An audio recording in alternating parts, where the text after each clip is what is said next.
6 a.m. My alarm clock, bless its digital heart, was still an hour away from bleeding out its usual symphony of synthesized bird calls and dial-up modem noises. Instead, I was serenaded by what sounded like a SWAT team trying to breach my front door. I squinted through the peephole, and there they were, 3 goons in vaguely militaristic uniforms that looked like they'd been purchased from a discount dictator cosplay shop. Each wore a grim expression that suggested they just finished a marathon viewing session of HOA regulation videos. HOA security, the largest one, a guy whose name tag read Gary, announced with the gravitas of someone reading a parking ticket, "We have a warrant for your arrest." I almost choked on my lukewarm instant coffee. A warrant? For what? Jaywalking with a rogue flamingo lawn ornament? A warrant? Mind sliding that under the door? I like to read my rights before being frog-marched to the community clubhouse. Gary puffed out his chest, which strained against the cheap fabric of his uniform. "This is about the egregious violation of Section 3, Paragraph 12, Subsection B of the Greater Meadowbrook Estates Covenant concerning unapproved shrubbery." Unapproved shrubbery? This was war. Let me back up a bit. My name is Jake, and until recently, I was a U.S. Marshal. Emphasis on was. After years of chasing bad guys through swamps, dodging bullets in back alleys, and generally living the kind of life that made my therapist suggest a heavy dose of early retirement, I decided to trade in my badge for a slightly less stressful existence. I envisioned a quiet life in the suburbs, filled with the gentle hum of lawnmowers, the comforting aroma of barbecues, and the soul-soothing monotony of cable TV. Greater Meadowbrook Estates seemed like the perfect place. It was far enough from the city to avoid stray gunfire, but close enough to civilization to get decent takeout. The houses were cookie-cutter bland, the lawns were meticulously manicured, and the only crime seemed to be the occasional rogue garden gnome. What could go wrong? Enter Deborah. Deborah, as I quickly learned, was the president, CEO, and supreme overlord of the Greater Meadowbrook Estates Homeowners Association. She was a woman of a certain age, with a hairstyle that defied gravity and a wardrobe that suggested she'd raided a flamingo sanctuary. Her mission in life, as far as I could tell, was to micromanage every single aspect of her neighbors' lives, from the color of their mailbox to the length of their grass. First, I tried to play nice. I attended the HOA meetings, nodded politely at Deborah's endless droning about architectural uniformity, and even attempted to bake cookies for the annual neighborhood picnic, which were promptly rejected for containing unapproved sprinkles. But it quickly became clear that Deborah had me in her sights. It started with the anonymous complaints. My garbage cans were too visible from the street. Apparently, the sight of my discarded pizza boxes offended the aesthetic sensibilities of the neighborhood. My lawn was slightly longer than the mandated 2.5 inches. I swear, I could almost hear Deborah measuring it with a micrometer. And then there was the shrubbery. See, when I moved in, the previous owner had left behind a few scraggly bushes that I assumed were some sort of generic suburban landscaping. They were green, they were leafy, and they didn't attract hordes of locusts, so I figured they were fine. But Deborah, with her eagle eyes and her encyclopedic knowledge of HOA regulations, informed me that my shrubbery was, in fact, a non-approved species, and that I had 72 hours to replace it with something more aesthetically compliant. I ignored her. I had better things to do than argue about bushes with a woman who probably alphabetized her spice rack. And that's when things escalated. The fines started piling up. Nasty letters appeared in my mailbox, filled with legal jargon and veiled threats. And then, this morning, the HOA security team showed up at my door, ready to haul me away for crimes against horticulture. "Gary," I said, trying to keep my voice calm, "I appreciate your dedication to enforcing the shrubbery code, but I think there's been a misunderstanding. I'm a U.S. Marshal." Gary blinked. "A what?" "A U.S. Marshal. Federal law enforcement. I arrest bad guys for a living. I think I can handle a few rogue bushes." I even flashed him my old badge, which I kept in a drawer for emergencies, and to impress the occasional date. The badge seemed to have the opposite effect. Gary's face turned a shade of purple that rivaled Deborah's wardrobe. "You're impersonating a federal officer?" he sputtered. "That's a felony." No, I said, holding up my hands. "I was a U.S. Marshal. Retired. Honorably discharged. I have the paperwork to prove it. I didn't, of course, but I figured a little bluffing couldn't hurt. Gary wasn't buying it. I don't care if you're the President of the United States, he said, his voice rising. You're in violation of HOA regulations, and you're coming with us. And that's when I knew. This wasn't just about shrubbery anymore. This was about Deborah, her petty tyranny, and her insatiable need to control everyone around her. This was about a woman who had mistaken her position as HOA president for a divine mandate. This was about to become a very personal matter. All right, Gary, I said, a smile creeping across my face. You want to play hardball? Let's play hardball.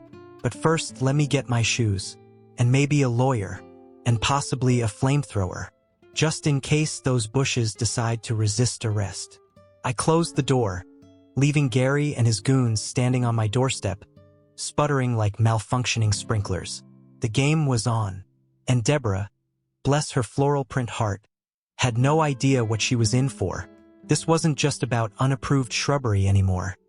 This was a declaration of war. And I, Jake, former U.S. Marshal and newly minted Suburban vigilante, was ready to fight dirty. With Gary and his rent-a-cop cronies still steaming on my porch, I retreated inside, locked the door, and did what any self-respecting former law enforcement officer would do in this situation. I Googled Greater Meadowbrook Estates HOA bylaws. Turns out Deborah and her merry band of control freaks had posted the entire rulebook online, presumably for easy access to all the draconian regulations that governed our lives. I skimmed through the document, my eyes glazing over as I waded through legalese about mailbox dimensions, acceptable lawn ornaments, and the precise shade of beige permitted for exterior paint. It was like reading a dystopian novel written by a committee of obsessive-compulsive squirrels. But buried within the bureaucratic sludge, I found something interesting, a section on enforcement procedures. Apparently, before the HOA could fine, harass, or attempt to arrest a resident, they had to follow a specific set of steps, including a written warning, a formal hearing, and a chance for the resident to appeal. Deborah, in her zeal to punish my unapproved shrubbery, had skipped all of these steps. She'd gone straight to the hire goons and threaten arrest stage, which, as far as I knew, wasn't covered under any HOA regulation. This gave me an idea, a deliciously petty, exquisitely vengeful idea. First, I needed intel. I reactivated my old surveillance skills, which mostly involved staking out Deborah's house with a pair of binoculars and a thermos of lukewarm coffee. I learned her daily routine. The morning power walk with her poodle, the afternoon mahjong game with her equally judgmental friends, and the evening glass of Chardonnay on her meticulously landscaped patio. I also learned that she had a serious weakness for gossip. Next, I started accidentally violating HOA rules. I parked my car on the grass, just a little bit. I hung a slightly too large American flag from my porch, and I started playing polka music at ungodly hours of the morning. Each infraction was carefully calculated to be just annoying enough to get Deborah's attention, but not so egregious that she could call the real police. And it worked like a charm. Within days, the nasty letters started arriving again, each one more shrill and accusatory than the last. I responded to each letter with a carefully crafted legalistic rebuttal, citing obscure sections of the HOA bylaws and demanding proof of my violations. I even included footnotes. Deborah, I could tell, was starting to unravel, but I needed to escalate. I needed to push her over the edge. That's when I decided to wage guerrilla gardening. Under the cover of darkness, I planted a rogue vegetable garden in my front yard. Tomatoes, zucchini, peppers, anything I could get my hands on. It was a blatant violation of the HOA's prohibition against unapproved flora, and I knew Deborah would lose her mind. The next morning, I awoke to the sound of Deborah banging on my door, her face contorted with rage. "You!" she shrieked. "This is an outrage. Those vegetables are a blight on this community." I feigned innocence. Vegetables? What vegetables? I thought those were ornamental plants. Very avant-garde, don't you think? Deborah sputtered, unable to articulate the sheer horror of a zucchini plant in a perfectly manicured suburban landscape. They're food. You can't grow food in your front yard. It's against the rules. Is it?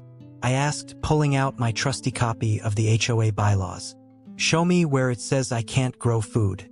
I see plenty of rules about shrubbery and lawn height, but nothing about the culinary potential of my garden.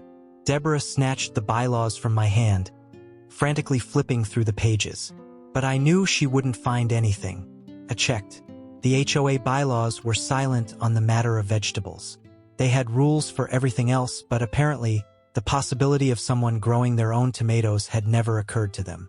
This is ridiculous, Deborah exclaimed, throwing the bylaws on the ground. I'm going to get you for this, Jake. You're going to regret the day you moved into Greater Meadowbrook Estates. I already do, I muttered under my breath, but then I smiled. Deborah, I'm just trying to add a little flavor to the neighborhood. Maybe you should try a zucchini sometime. They're delicious. That was it. I'd broken her. Deborah stormed off, muttering threats under her breath. I knew she wouldn't let this go. She was going to retaliate, and I was ready. I spent the next few days preparing for war. I installed security cameras, I reinforced my doors and windows, and I stocked up on popcorn. I knew Deborah was going to come after me, and I wanted to be ready to document every glorious, petty, and utterly ridiculous moment. I didn't have to wait long. A few nights later, I was awakened by a strange noise outside my house. I peered through the window and saw a group of people gathered around my vegetable garden, illuminated by flashlights. They were dressed in black, and they were carrying garden shears. It was Deborah and her HOA cronies, and they were on a mission to destroy my vegetable garden. This was it, the moment I'd been waiting for. I grabbed my camera, put on my bathrobe, and headed outside, ready to capture the horticultural horror show that was about to unfold. This was going to be better than cable. As I emerged from my house, camera in hand, the scene before me was nothing short of surreal. Deborah, wielding a pair of industrial-strength hedge trimmers, was leading her posse of HOA zombies in a full-scale assault on my vegetable garden. Tomatoes were flying, zucchini were being hacked to pieces, and the air was filled with the whirring of power tools and the triumphant cackles of middle-aged women gone rogue. Deborah, I yelled, trying to keep a straight face. What in the name of Miracle Grow do you think you're doing? Deborah, her eyes gleaming with manic energy, paused in her vegetative slaughter. I'm reclaiming our community from your horticultural anarchy, she shrieked. These weeds have no place in Greater Meadowbrook Estates. Those aren't weeds, Deborah. Those are vegetables. I was planning on making a gazpacho.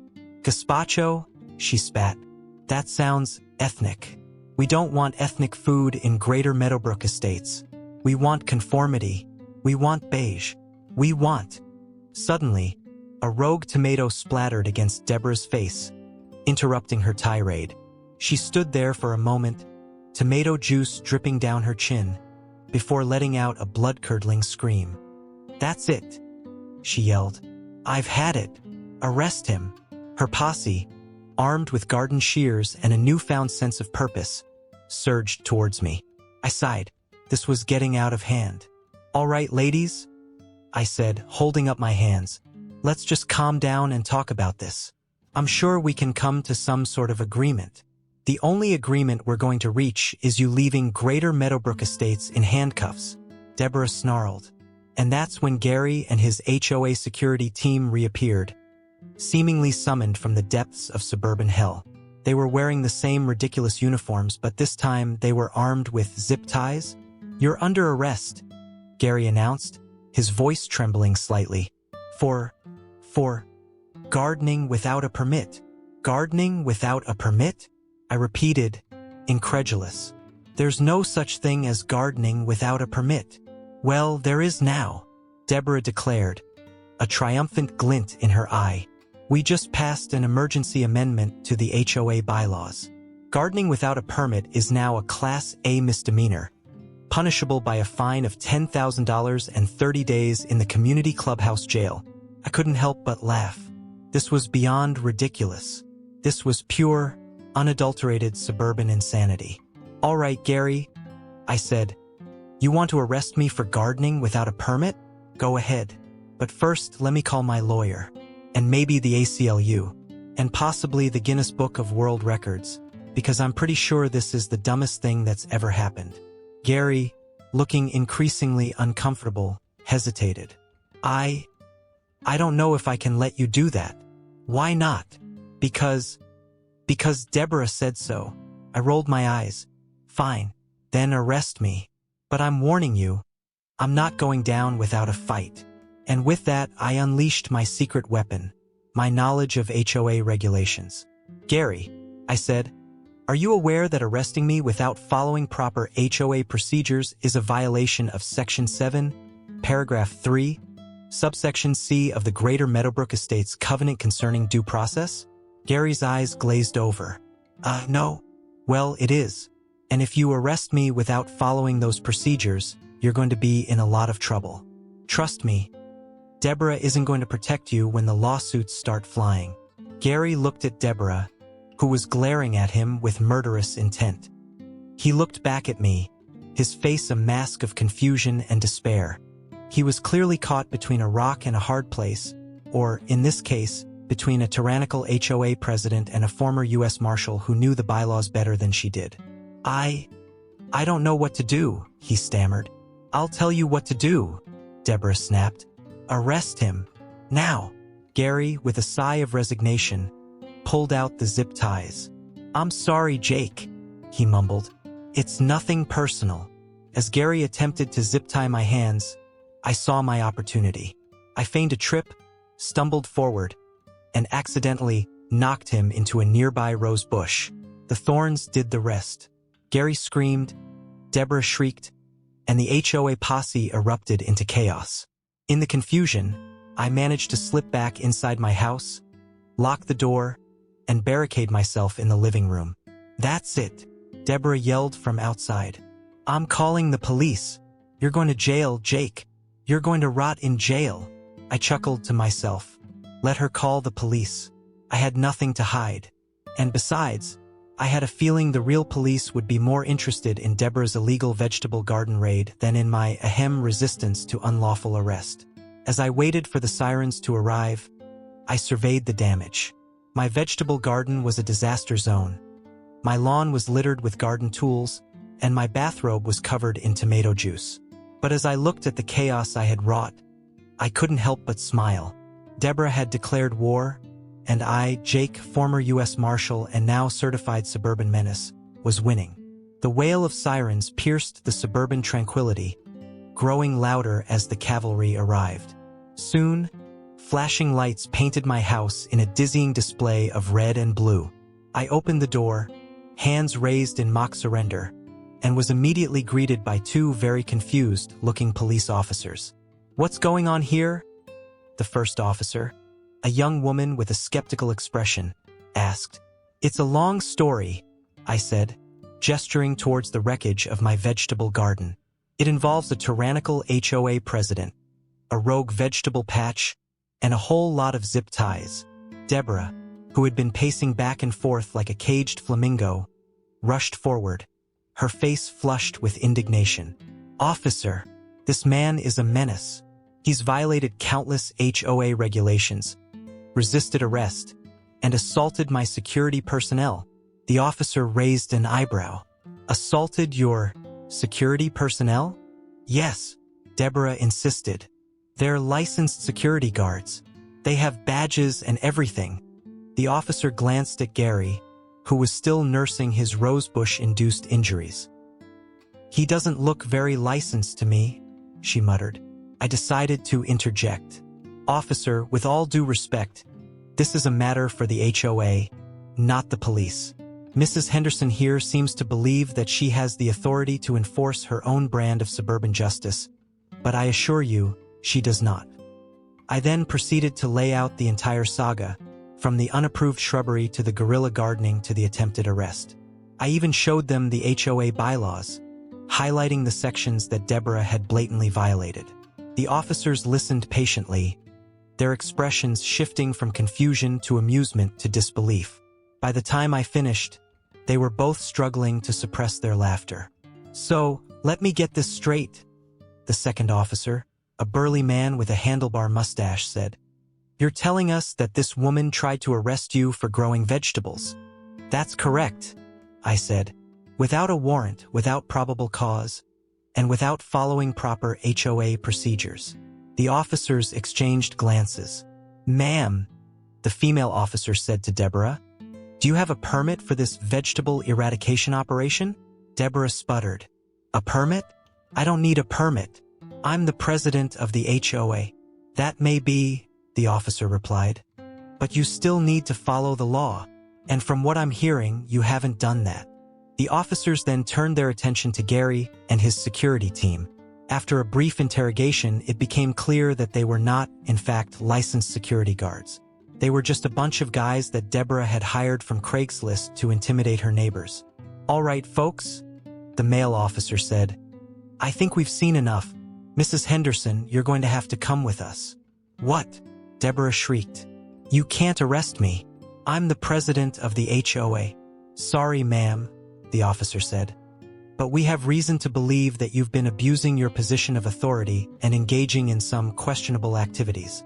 We'll sort it all out at the station. As the officers led Deborah away in handcuffs, I couldn't help but feel a sense of satisfaction.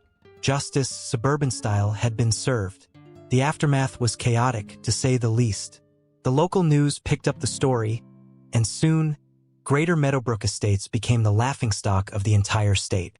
Deborah was suspended from her position as HOA president, and a new election was held. To my surprise, I was nominated. I politely declined, of course. I had no desire to become the very thing I had fought against. Instead, I endorsed a nice, sensible woman named Mildred who promised to bring transparency and sanity back to the HOA. As for Deborah, she was eventually charged with a variety of offenses, including harassment, abuse of power, and impersonating a law enforcement officer for hiring Gary and his goons. She was sentenced to community service and ordered to attend anger management classes. And, of course, she was banned from ever serving on the HOA board again. Life in Greater Meadowbrook Estates gradually returned to normal, although things were never quite the same. The HOA became less tyrannical, the lawns became slightly less manicured, and the occasional rogue vegetable plant could be spotted in people's front yards.